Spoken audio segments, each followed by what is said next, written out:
Hey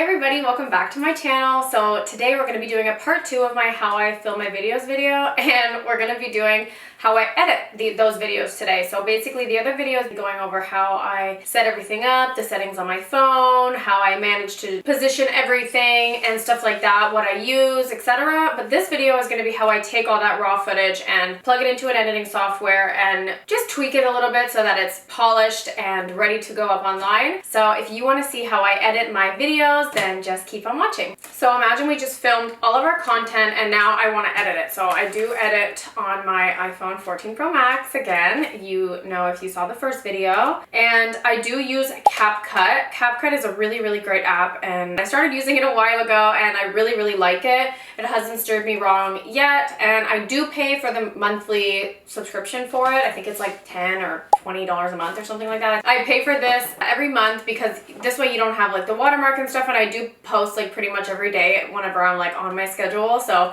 I do need it and I do want all of the features that I can get out of it, so I do pay for that. You definitely don't need it if you're starting out and you want to try this app. Like, it's definitely not necessary to pay for it. We're gonna open up the app. When you open up the app, you hit new project. You just select all of the media that you want and then you add it into your video timeline. So here we have the whole timeline. You're able to go in here and split everything up as need be. This way you can kind of shorten it. Like, I usually range for my videos to be between 30 seconds and a minute. Just, I find that's like the most engagement. I find when my, like, these are shorts that I'm talking about, when they're longer than that, I feel like people don't stick around to watch them. So, and my highest views are between 30 seconds and 45 seconds. So that's like my sweet spot. In here, you're gonna see, for example, if I wanted this little section right here, but I wanted a little bit more zoomed in, usually I'll try to make everything equal. Usually when I'm filming, I'll try to make that happen, but sometimes when I'm with a client or something and I'm trying to film a nail, it's a little harder to get them into a very specific position, you know what I mean? So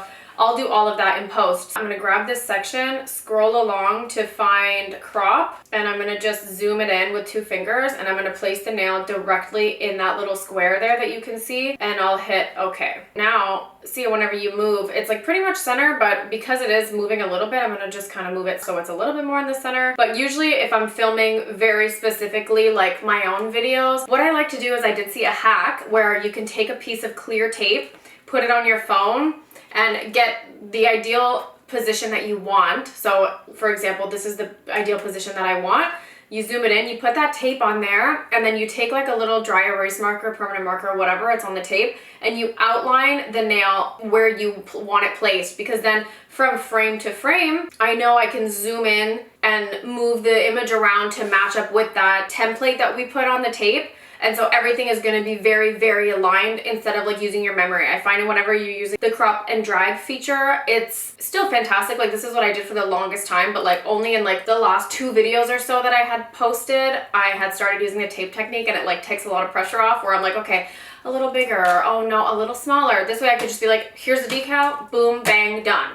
You know, it's a lot faster. So what I also like to do, this is a little hack. This is a little something. I find the cast in my room gives off, not with this camera that I'm using, but like at least through my phone when I'm using like my lights to film, which you'll see in the other video, is I find it's a very warm cast, and I hate that. So I scroll over, you select the image, you go adjust, and then you scroll over to temperature, and I like to bring it to like -10. I find that that's like a sweet spot for me in my space. You can play around with yours, or if you like the warm cast, leave it, or if yours is more cool tone, you want it warm tone, you can adjust that. And then I do go over to sharpen, and I sharpen at 50% in CapCut. I find in CapCut the sharpening isn't as like tough as like, for example, the iPhone camera roll adjust sharpen setting. In here, if I do 50%, it takes away the slight softening from the camera. I don't know how to describe it, but I find it just looks a lot more realistic whenever I sharpen it at 50%.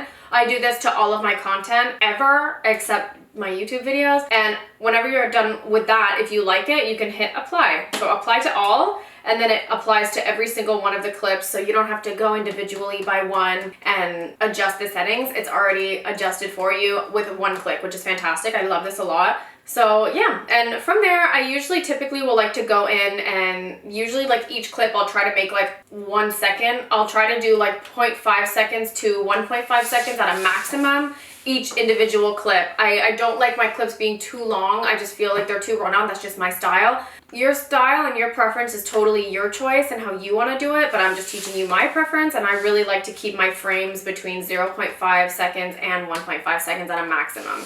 I just find it has like a nice flow to it.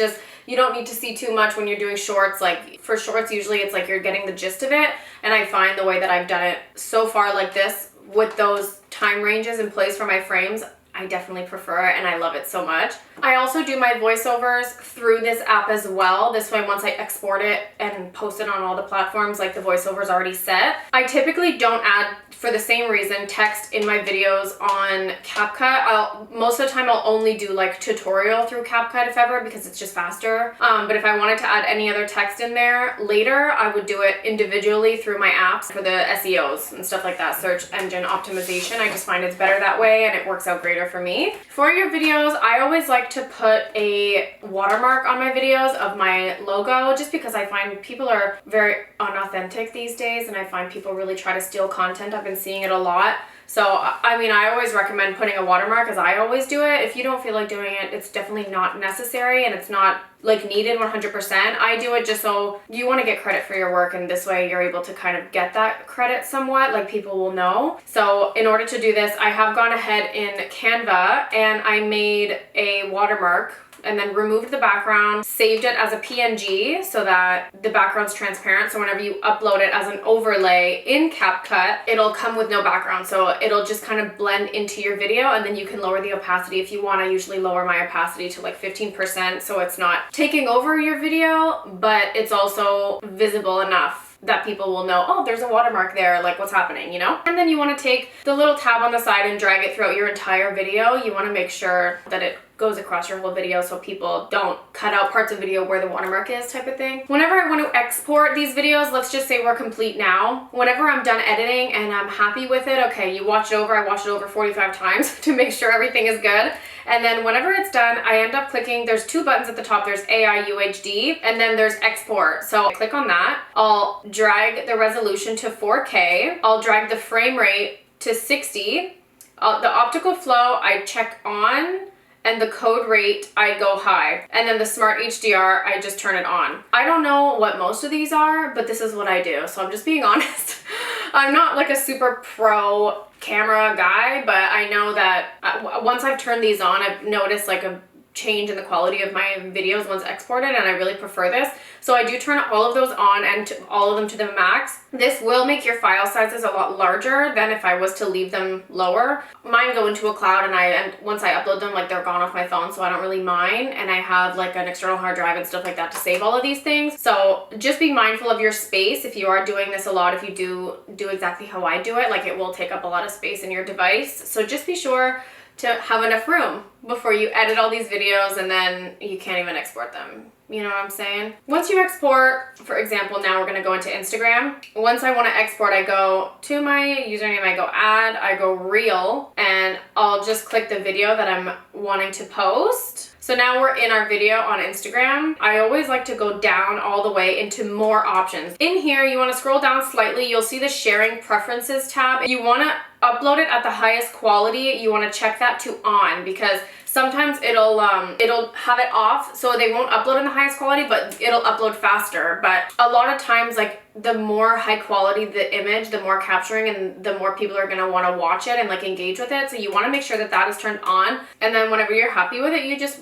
bam, wham, bam, post. And honestly, I think that's it. It's pretty simple. Like I don't do much to my videos. A big part of it comes into play when you're actually filming. So I definitely wanted to share it with all of you. Definitely let me know if you like this video. Let me know if you try these things and if they work for you. How are you liking your content and everything like that? And let me know what's one thing that you do in your content that makes you stand out, or something that you do in your content that you really, really love and that you wouldn't change. I would definitely love to hear all of your stories and everything like that. Thank you so much for watching. I really hope you enjoyed this video. If you did, don't forget to give it a thumbs up and send this to somebody who's having trouble with their content or who's just starting out and is looking for tips and tricks. Like this can really help somebody along with the other video.